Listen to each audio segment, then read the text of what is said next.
मान्य सदस्य पूर्णबहादुर घरती मगर, समय 6 मिनेट। त्यसपछि मान्य सदस्य सन्तोष परियार।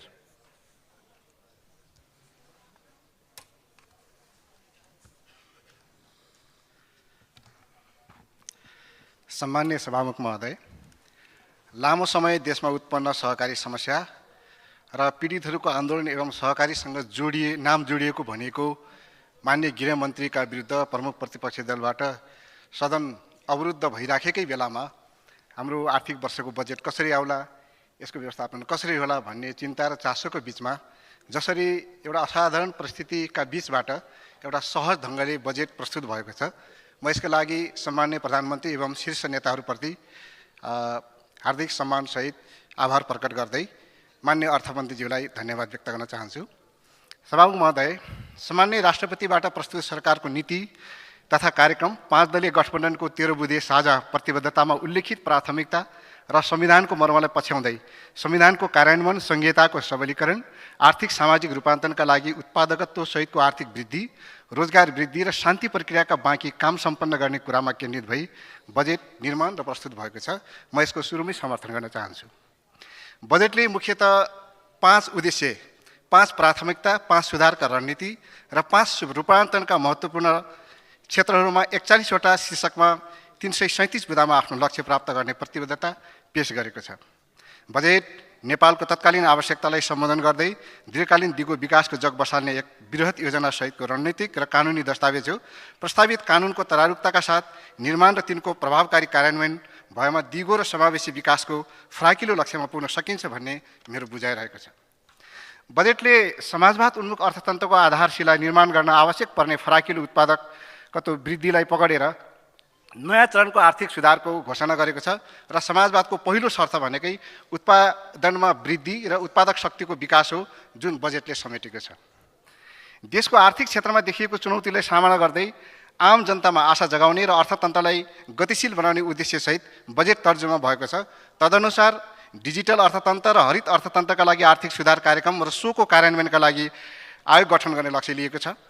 सूचना प्रविधि क्षेत्रमा आगामी 10 वर्षमा 30 अर्ब निर्यात गर्ने र नीतिगत स्थायित्व एवं रोजगारी सिर्जना गर्ने लक्ष्य राखेको छ। आगामी वर्षमा 16 लाख पर्यटक भित्राउने लक्ष्यसहित सीमावर्ती क्षेत्रमा छिमेकी देशका पर्यटकहरूलाई आकर्षित गर्न पर्यटकीय केन्द्रहरू स्थापना गर्ने गरी पर्यटकीय पूर्वाधारको विकासका लागि 5 अर्ब बजेट विनियोजन गरेको छ। त्रिभुवन अन्तर्राष्ट्रिय विमानस्थलको दोस्रो टर्मिनल भवन निर्माण गर्ने लक्ष्य राखेको छ। नेपाल स्टार्टअप कोष सहित नवप्रवर्धनलाई प्रोत्साहित गर्ने गण्डकी आर्थिक त्रिभुज योजना अन्तर्गत बुटोल, नारायणगढ, पोखरा जोड्न निजी, सार्वजनिक र साझेदारी प्रणालीलाई अगाडि बढाउने लक्ष्य लिएको छ। राष्ट्रिय प्रणालीमा 900 मेगावाट विद्युत थप्दै विद्युत क्षमता 4500 मेगावाट पुर्याउने लक्ष्य लिएको छ। घरेलु मदिराको उत्पादन, ब्रान्डिङ र बजारीकरण तथा बिक्री र औषधि प्रयोजनका लागि गाँजाको व्यावसायिक उत्पादन र कानुनी व्यवस्थाको प्रस्ताव बजेटको एउटा नयाँ आयाम हो। 165 वटै क्षेत्रमा पुग्ने गरी प्रत्यक्ष सांसदलाई 5 करोड योजना छनौट गर्ने सुविधा दिएर बजेट निर्माण गर्ने प्रक्रियाले सबै सांसदलाई बजेटमा अपनत्व महसुस गर्ने प्रक्रियाको सुरुवात बजेटले गरेको छ। संघीयताले जन्माएको स्थानीय तह मात्र खर्च गर्ने ठाउँ होइन, 753 वटै स्थानीय तहहरू अर्थ उत्पादनका केन्द्र हुन् भन्ने मान्यतालाई स्थापित गर्ने कोसिस गरेको छ र उपरोक्त कुराहरू बजेटका मूलभूत पक्षहरू हुन् भने यसलाई केही सुधार गर्नुपर्ने पक्षहरू पनि छन्। यसका बारेमा आफ्नो बुझाइ राख्ने अनुमति चाहन्छु। भने बमोजिम बजेट नपाउँदा गुनासो गर्ने तर कार्यान्वयनमा जाँदा चालु खर्च 100 को पनि नबचाउने, पुँजीगत खर्च सञ्चालनमा रुचि नदिने, समय सकिने बेलामा सूचना प्रकाशन गर्ने र क्लोजिङको समयमा आएर लटरपटर गरेर केही रकम खर्च गर्ने प्रवृत्ति र सम्बन्धित अड्डालाई नियमन गर्न आवश्यक कानुनको व्यवस्था गर्न जरुरी छ। वितरणमुखी कृषि अनुदानको अन्त्य, व्यावसायिक एवं आत्मनिर्भर कृषि उत्पादन प्रणालीको विकास आजको आवश्यकता हो र किसानलाई सहुलियत ऋण, निःशुल्क बिउ, कीटनाशक, शीत भण्डार, कृषि सामग्रीको प्रयोगको नियमन, सिँचाइ प्रणालीको सुधार र कृषि पूर्वाधारको विकास सम्बन्धी आवश्यक कानुन निर्माण गर्न आवश्यक छ। व्यावसायिक दर्ता गर्दा प्रक्रिया सरलीकृत गर्ने, आर्थिक रिकभरी र रोजगार सिर्जनालाई समर्थन गर्न, साना व्यवसायमा लगानी प्रोत्साहन गर्न र उद्यमशीलता प्रवर्धन गर्न र नयाँ व्यवसायका लागि वित्तमा पहुँच सुनिश्चित गर्ने विषयमा बजेटले जोड दिएको छ। तर यसको कार्यान्वयनका लागि आवश्यक कानुन निर्माण गर्नु महत्त्वपूर्ण विषय हो र यसमा ध्यान दिन आवश्यक छ। सम्मान्य सभामुख महोदय, प्रस्तुत बजेटको सफल कार्यान्वयनको पहिलो शर्त भनेको आवश्यक बलियो कानुनी संरचना हो।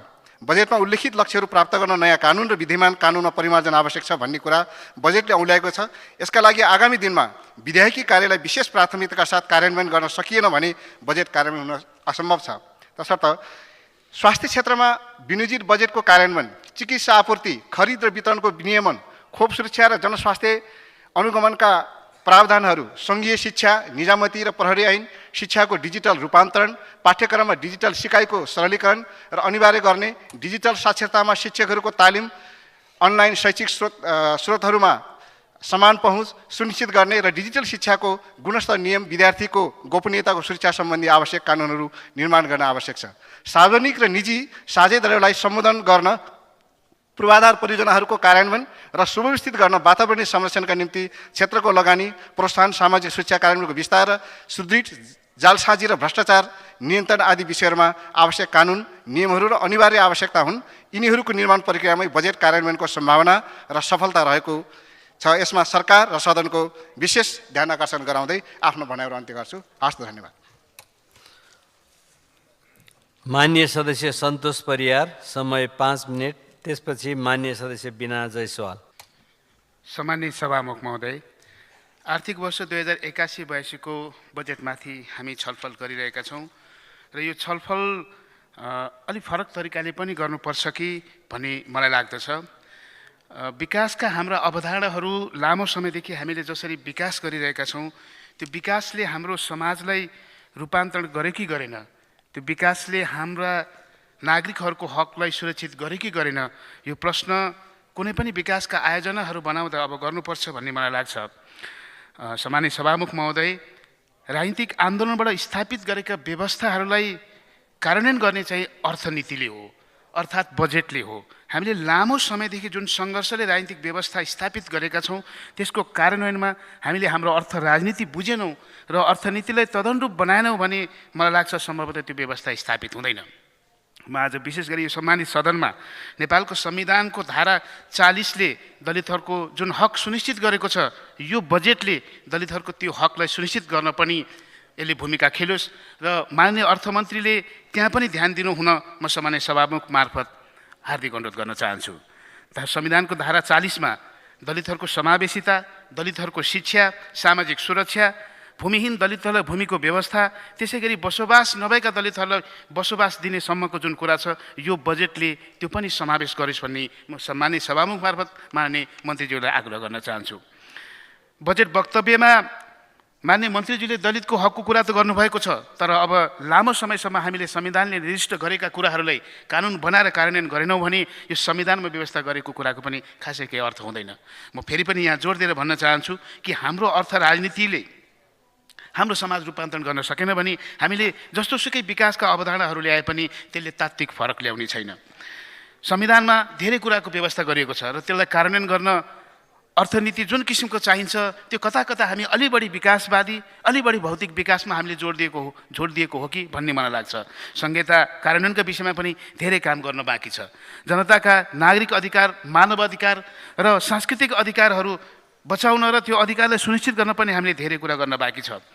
बजेटमा माननीय मन्त्रीज्यूले संस्कृति स्थापित गर्ने, संस्कृतिलाई सम्बोधन गर्ने कुरा गर्नुभएको छ। मलाई त लाग्छ यदि सकिन्छ भने काठमाडौँ, भक्तपुर, ललितपुरको यो उपत्यकाको तिनै सहरलाई अथवा भनौँ काठमाडौँ उपत्यकालाई सांस्कृतिक सहरको रूपमा घोषणा गरौँ र सांस्कृतिक सहरको रूपमा यसलाई विकास गरौँ। किनभने सहरहरू विभिन्न किसिमका हुन्छन्। अब हामीले आधुनिक विकासमा जाने हो भने सहरहरूलाई शैक्षिक सहर, सांस्कृतिक सहर, विकासित सहर, आर्थिक सहरको रूपमा पनि घोषणा गर्नुपर्छ भन्ने मलाई लाग्छ। यसर्थ जसरी हामीले लामो सङ्घर्षबाट स्थापित गरेको राजनीतिक व्यवस्था आज हामीसँग छ, त्यो व्यवस्थालाई कार्यान्वयन गर्न अब हामीले विशेष गरी अर्थनीतिमा काम गर्नुपर्छ भन्ने लाग्छ।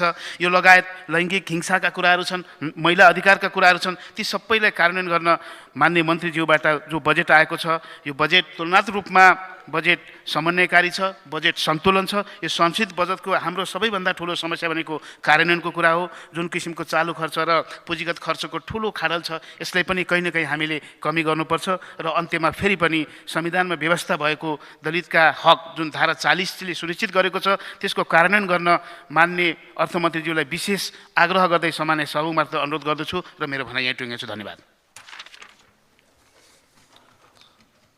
मान्य सदस्य बिना जयसवाल, समय 6 मिनेट। त्यसपछि मान्य सदस्य कृष्ण कुमार श्रेष्ठ। सभामुख महोदय, बजेट नराम्रो लागे पनि पक्षमा बोल्नु पीडा नै हो, तर खुसी छु जनतामा यथार्थ बोल्न हामीलाई छुट छ। सभामुख महोदय, 2081 जेठ 15 गते सदनको संयुक्त बैठकमा तत्कालीन अर्थमन्त्रीज्यूले गणतन्त्र दिवसको अवसर छोप्दै बजेट वक्तव्यभन्दा पनि 2065 पछि आएको गणतन्त्रको उपलब्धि गन्ती गराउन बढी जोड दिनुभयो। यो आम नेपाली नागरिकलाई गुमराह गर्न प्रयास गरेको जस्तो देखियो। सभामुख महोदय, मन्त्रीज्यूको आजको तस्बिरको तुलना उहाँको 16 वर्ष पुरानो तस्बिरसँग यदि हामी तुलना गऱ्यौँ भने पक्कै पनि ठुलो फरक देखिन्छ। त्यसै गरी 2081-82 को बजेटलाई 2064-65सँग तुलना गरी ठुलो उपलब्धि देखाउन प्रयास गरिएको देखियो। त्यसमा पनि धेरै जसो तथ्याङ्कहरू गलत पेश गरेको जस्तो लाग्छ। जीडीपी, पीपीपी, जिनी, एचडीआईदेखि लिएर निर्वाचनमा महिलाहरूको सहभागितासम्मको कुरा उचालिएको छ।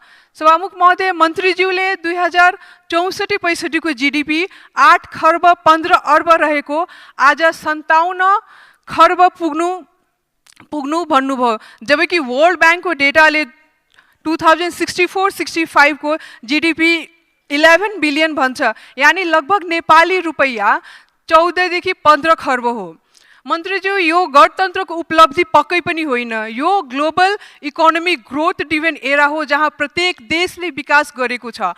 हाम्रो छिमेकी देश भारतकै कुरा गर्नु हो भने 2064-65 मा 1 ट्रिलियनबाट 2081 मा 4 ट्रिलियन बढीको इकोनोमी बनेको छ। चीनको कुरा गर्ने हो भने 3.5 ट्रिलियनबाट 18.5 ट्रिलियन पुगेको छ र यहाँसम्म पुग्न यी देशहरूले कुनै जनयुद्ध र जन आन्दोलन गरेको थिएन।